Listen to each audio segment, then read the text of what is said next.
La violence à propos des femmes, c'est le sujet qu'on va traiter aujourd'hui avec Audrey. Bonjour.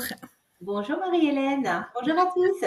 Bonjour à tous. Ouais, c'est vraiment quelque chose qui nous tient à cœur parce que en discutant, on s'est rendu compte à quel point c'était au quotidien en fait qu'on était violent avec les femmes. Alors c'est vrai que moi c'est une thématique qui me touche particulièrement en lien avec la naissance, mais en fait on a des violences quotidiennes euh, qu'on a intégrées comme normales en fait. Et donc du coup, ben, des fois, on se rend même pas compte à quel point c'est violent ce qu'on peut. Alors, c'est pas forcément adressé directement contre nous, mais c'est plutôt ça peut être des choses aussi générales en fait, et où on a l'habitude, c'est pas grave, c'est des petites taquineries, et en fait, ben, déjà ça peut toucher très profondément les femmes sans qu'on s'en rende compte. Et puis, ce sont des habitudes. Enfin quelque part voilà c'est malsain, et puis ça se c'est imprégné, enfin notre quotidien en est tellement imprégné que voilà on se rend même plus compte de euh, que c'est violent en fait. Donc on voulait vraiment parler de ce sujet aujourd'hui, et pour démarrer un petit peu je parlais d'une anecdote à Audrey, que mon mari a vécu quand il est parti visiter une entreprise, voilà, un client. Et en fait, la personne qui lui a présenté le service a fait une petite blague gentille. Voilà, ici on recrute les femmes sur le physique. Voilà, déjà, ça c'est fait. Et puis, il regarde une femme en particulier, il dit, ah non, mais sauf elle. Et en effet, bon, c'était une personne qui était un petit peu costaud, on va dire. C'était pas forcément comme les clichés que l'on peut avoir d'une belle femme. Et donc, du coup, bon, elle lui a répondu comme elle devait. Elle s'est pas laissée faire. Mais en tout cas, voilà, c'est ce genre de violence. Enfin, c'est hyper violent, quoi, d'entendre ça. Et puis, en plus, voilà, c'est quelque chose, bon, on dit ça à un fournisseur qu'on reçoit. Voilà, enfin, c'est irrespectueux, quoi. C'est ce qu'on avait envie de dénoncer aujourd'hui. Exactement. Et enfin, c'est vrai que ça a un impact absolument délétère sur notre état d'être, dans la mesure où tout ce qui est violence, qu'elle soit verbale, physique, a un impact extrêmement significatif en fait sur la manière dont on se voit. Ça vient impacter directement notre valeur personnelle parce qu'il y a une remise en question et finalement on donne raison. Tout à l'heure tu parlais de normalité et finalement tu as parfaitement raison parce que au bout d'un moment quand on subit cette violence, ça devient la résilience à la violence devient quelque chose de normal au fur et à mesure du temps parce que on est conditionné par cette violence et finalement c'est notre quotidien et on vit avec et on a l'impression de ne pas pouvoir faire autrement. Alors que si, c'est tout à fait possible. Et vraiment, quelque chose qui est très important à faire et le premier pas vers la guérison en fait de cette résilience à la violence, c'est le pardon. Le Mm. pardon en fait de soi. C'est-à-dire que se pardonner de ne pas avoir su réagir, se pardonner de ne pas avoir su poser des limites au moment où c'était le cas, mais peut-être que vous n'en étiez pas capable à ce moment-là pour X ou X raisons, et ces raisons-là appartiennent à chacun. Il faut en fait arrêter avec ce jugement et de se dire, ok, ça s'est passé, euh, j'en ai souffert, mais aujourd'hui, qu'est-ce que je fais? Qu'est-ce que je mets en place pour ne pas repartir sur un schéma répétitif et sur une résilience qui me fait tourner en boucle et qui me fait subir une situation que je n'ai plus envie de vivre au fond de moi. Parce que on en a l'habitude et on se tait, mais à l'intérieur de soi, ça brûle, c'est un vrai bouillon en fait à l'intérieur parce qu'on aimerait au fond de soi que ça soit autrement. Donc voilà, ça génère aussi en fait une peur de l'abandon parce que si on ne se pardonne pas en fait à soi-même, on n'a pas réagi, on ne s'est pas protégé et on s'est abandonné. Donc du coup, il y a une blessure d'abandon qui vient se greffer à l'intérieur de nous sans qu'on s'en rende compte. Parce que quand on parle de violence, pourquoi parler d'abandon? Bah si, parce qu'on s'est abandonné soi-même. Et la douleur d'abandon, la blessure d'abandon, en fait, elle commence par un abandon de nous-mêmes, de notre enfant intérieur, etc. C'est pour ça que l'impact est extrêmement significatif, comme le disait Marie-Hélène tout à l'heure.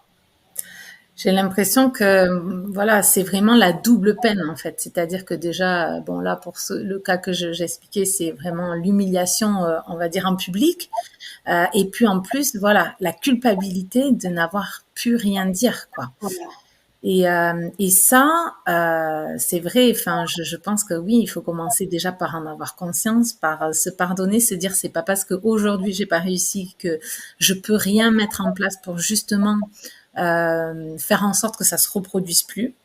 Et bon, c'est toujours la même histoire. Hein, ça commence par des tout petits pas que l'on peut faire chaque jour pour oser dire non, qu'on n'accepte plus certaines choses, que c'est des choses qu'on a déjà évoquées, mais c'est toujours voilà, choisir l'autre avant nous. Toutes ces petites choses, en fait, au fur et à mesure qu'on arrive à, à les vivre comme on a envie qu'elles soient vécues par nous, ben, petit à petit, on arrive à dire non à des choses de plus en plus importantes, en fait. Et, euh, et c'est vrai que moi, je prends beaucoup de... Quand on a conscience de tout ça, en fait, on a d'autres lunettes. Alors pour le coup, on a des lunettes toutes les deux, donc ça tombe bien. Mais c'est vrai qu'on voit la vie différemment et moi, je fais très attention à ouvrir les yeux à mes filles, à leur dire ça, c'est pas normal. Et moi, ce qu'elles me répondent, oh, mais non, mais c'est rien et tout, je dis non, c'est pas normal. C'est pas normal. Et on a tous notre responsabilité, en fait. On peut tous faire quelque chose. Tant qu'on est tous à se dire, bon, non, mais c'est comme ça que ça se fait, c'est normal, ça fait partie des codes sociaux, ben, en fait, rien ne change. Alors, Bah, vas-y, si tu non, veux. non, non, non, je te donne juste raison. Non, non, c'est exactement ça. C'est donner raison, en fait, à la majorité, alors que non. Ouais. Alors que si on prend tous notre responsabilité et qu'on fait tous des petits pas, ben, un jour, on arrivera, même si c'est notre responsable, à lui dire, tu me parles plus comme ça, en fait. C'est fini. Et ça se fait pas du jour au lendemain. On est d'accord. Mais c'est toujours pareil, des petits pas dans notre quotidien, avec des gens avec qui peut-être on se sent plus à l'aise, on a moins de conséquences derrière. Et puis petit à petit, on se rend compte à quel point moi, la réponse que j'ai fait à mon mari quand il m'a expliqué, je dis, mais jamais je voudrais travailler là-dedans. Jamais. Parce qu'en fait, peu importe que ça soit le physique en fait, peu importe ce qu'on peut avoir, en fait, on est toujours jugé. Donc, on n'ira jamais, on conviendra jamais à la personne. Donc, en fait, qu'est-ce qu'on a comme choix? On subit et on accepte ça pendant toute notre vie professionnelle. Bon, voilà, tout ça, c'est un chemin, hein, un cheminement, bien sûr, à faire et c'est pas toujours évident. Des fois, on est obligé de, voilà, d'accepter un travail qui nous convient pas aussi, mais parce qu'il faut bien vivre. Mais voilà, ce que je vous invite à faire, c'est vraiment ouais, des petits pas. Petit à petit, on arrive à se rendre compte qu'il y a des choses qui ne nous conviennent pas. On en prend déjà conscience. Et puis après, il y a un jour où on se dit non, maintenant je vais ouvrir ma bouche. Exactement. Et ouvrir sa bouche, en fait, en règle générale, on a toujours peur d'ouvrir sa bouche, justement parce que quand on subit soi-même des violences, on sait ce que c'est. Et le fait d'ouvrir notre bouche, on a peur de faire souffrir quelqu'un. On a cette peur-là qui est viscérale à se dire mais est-ce que je ne vais pas faire du mal à quelqu'un? C'est pour ça que, en tout cas pour moi, il devrait être instauré dans toutes les entreprises et même à l'école une base de communication non violente. Parce que la communication non violente, en fait,